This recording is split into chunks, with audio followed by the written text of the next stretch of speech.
देखिए green TV YouTube पर भी, बस सब्सक्राइब करें और बेल आइकन दबाएं। नमस्कार, स्वागत है आप सभी का किसान बुलेटिन में और मैं हूं आपके साथ पारुल यादव। चलिए नजर डालते हैं किसान बुलेटिन में आज की बड़ी हेडलाइंस पर। मोटे अनाजों की बाजार तक पहुंच बनाने में जुटा नेफेड। जल्द इन शहरों में लगाई जाएंगी वेंडिंग मशीनें। एक बार फिर होने जा रहा है किसान आंदोलन। एमएसपी गारंटी कानून को लेकर 6 अक्टूबर से दिल्ली देहात में होगी सभा। जल्द आयोजित होगा कृषि स्टार्टअप कॉन्क्लेव और किसान सम्मेलन। किसानों को भेजी जाएगी पीएम किसान सम्मान निधि की 12वीं किश्त। जहां एक ओर भारत सरकार की कोशिशों के चलते ही साल 2023 को मिलेट ईयर घोषित किया गया है, तो वहीं दूसरी ओर केंद्र सरकार ने देश में मोटे अनाजों को बढ़ावा देने और उनकी बाजारों तक पहुंच सुनिश्चित कराने के लिए काम करना शुरू कर दिया है, जिसमें भारतीय राष्ट्रीय कृषि सहकारी विपणन संघ लिमिटेड यानी कि नेफेड की अहम भूमिका तय की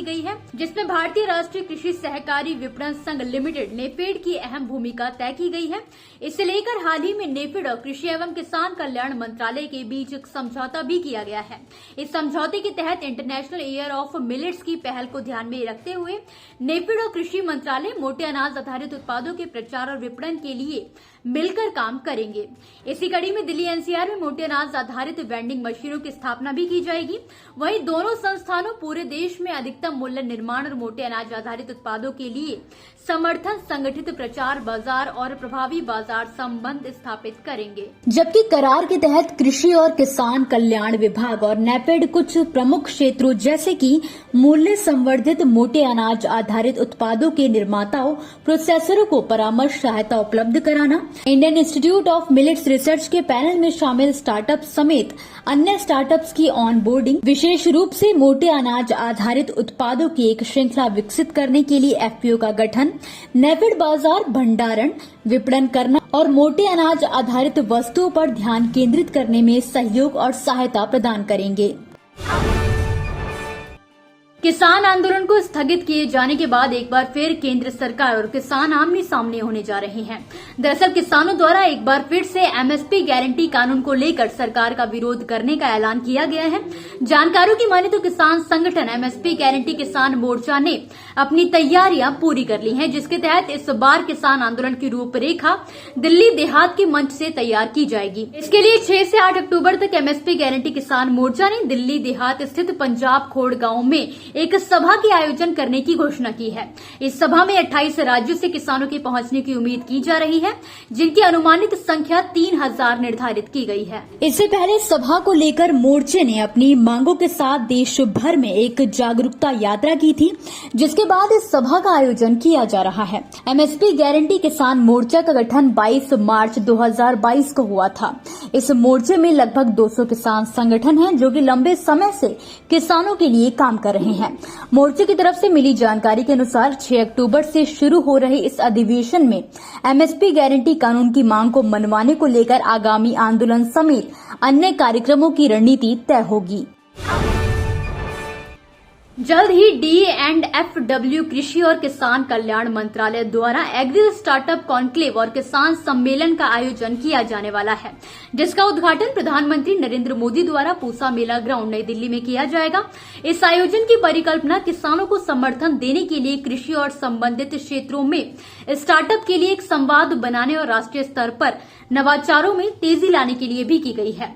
आपकी जानकारी के लिए आपको बता दें कि 17 से 18 अक्टूबर 2022 को आयोजित होने वाले इस कार्यक्रम का विषय बदलता कृषि परिधि और तकनीक है, जिसका उद्देश्य कृषि प्रक्रियाओं और उत्पादन, कृषि मशीनरी, कृषि आदानों, नवाचारों, विभिन्न आयामों में कृषि स्टार्टअप द्वारा निभाई गई भूमिकाओं को प्रदर्शित करना है। अब खास बात यह है कि देश के करोड़ों किसान इस समय पीएम किसान सम्मान निधि की 12वीं किश्त का इंतजार भी कर रहे हैं। ऐसे में उम्मीद है कि इस कार्यक्रम के दौरान पीएम मोदी किसानों के खातों में योजना की 12वीं किश्त ट्रांसफर कर सकते हैं।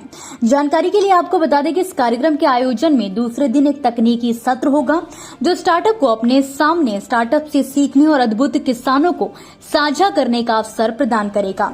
सरकार का मुख्य फोकस स्टार्टअप्स को उनकी विकास क्षमता का एहसास कराने और सबसे प्रभावी तरीके से आगे बढ़ने में मदद करना है। दोस्तों, ये थी वो खबरें जिन्हें हमने आप तक विस्तार से पहुंचाया, लेकिन अब हम बात करेंगे कुछ ऐसी खबरों की जिनके बारे में भी आपके पास जानकारी होना जरूरी है। तो चलिए फटाफट से एक नजर डालते हैं खेती किसानी और कृषि क्षेत्र से जुड़ी आज की छोटी बड़ी अपडेट्स पर। हरियाणा के सहकारिता मंत्री डॉक्टर बनवारी लाल ने हाल ही में गन्ने की पेराई सीजन की तारीखों का ऐलान कर दिया है, जिसके तहत सभी चीनी मिलों में गन्ने की पेराई का काम नवंबर महीने के पहले सप्ताह में शुरू किया जाएगा। इस दौरान मंत्री ने सभी चीनी मिलों को निर्देश दिए हैं कि किसानों को गन्ने की राशि का भुगतान करना सर्वोपरि रखें। आपको बता दें कि चालू वित्त वर्ष के सीजन के दौरान लगभग 500 लाख क्विंटल गन्ने की पेराई का लक्ष्य तय किया गया है। महाराष्ट्र में त्योहारों की वजह से फूलों की मांग बढ़ी हुई है। फूल उत्पादकों के लिए त्योहारी सीजन खुशियां लेकर आता है, लेकिन आवक कम है, इसलिए कुछ किसानों को अच्छा दाम भी मिल रहा है। लेकिन जिन किसानों की फसल बारिश से तबाह हो गई है वो काफी परेशान है। किसानों का कहना है कि त्योहारों के चलते हमें अच्छे दाम मिलने की उम्मीद होती है, लेकिन इस साल बारिश ने उनकी सारी उम्मीदों पर पानी फेर दिया। अच्छे दाम का फायदा कुछ ही लोगों को मिल सकेगा। राजस्थान में कृषि की पढ़ाई करने वाली छात्राओं के लिए प्रदेश सरकार ने कृषि छात्रा प्रोत्साहन योजना चलाई हुई है, ताकि वो कृषि के क्षेत्र की नई तकनीकों का अध्ययन करें और औपचारिक ज्ञान प्राप्त कर सके। योजना के तहत अध्ययन के लिए कृषि को विषय के तौर पर चुनने वाली लड़कियों को प्रोत्साहन देने के उद्देश्य से कृषि संकाय में 11वीं कक्षा से लेकर पीएचडी तक 5,000 से लेकर 15,000 तक की राशि उन्हें प्रतिवर्ष दी जाएगी। लंपी स्किन डिजीज इस साल देश के कई राज्यों में फैली हुई है। महाराष्ट्र में भी इस रोग से बड़े पैमाने पर पशु प्रभावित हो रहे हैं। यहाँ के विदर्भ क्षेत्र के साथ ही मराठवाड़ा में भी बड़े पैमाने पर पशु लंपी रोग के शिकार हुए हैं। मराठवाड़ा के 8 में से 7 जिलों में इस रोग के कारण पशुओं की मौत होने की खबर है। इन सभी 7 जिलों में अब तक 103 पशुओं की मौत हो चुकी है। आपको बता दें कि पूरे प्रदेश में अब तक 1748 पशुओं की मौत हो चुकी है। उत्तर प्रदेश में किसानों को बीज भूमि उपचार कार्यक्रम और पेड़ी प्रबंधन कार्यक्रम के अंतर्गत अनुदान अब तक दिया जाता था, लेकिन अब दोनों योजनाओं को समाप्त करके एक ही अनुदान योजना चलाई जाएगी। योजना के तहत राज्य सरकार की स्वीकृति प्राप्त होने के उपरांत अब गन्ना किसानों को उनकी बुआई से लेकर पेड़ी प्रबंधन तक उपयोग किए जा रहे किसी भी फसल सुरक्षा रसायन की लागत का 50% अनुदान या फिर अधिकतम 900 रुपए प्रति हेक्टेयर की दर से अनुदान दिया जाएगा। इसी के साथ आज के किसान बुलेटिन की बड़ी खबरों में फिलहाल के लिए बस इतना ही। आप मुझे दीजिए इजाजत और देखते रहिए ग्रीन टीवी। नमस्कार। देखिए ग्रीन टीवी यूट्यूब पर भी, बस सब्सक्राइब करें और बेल आइकन दबाएं।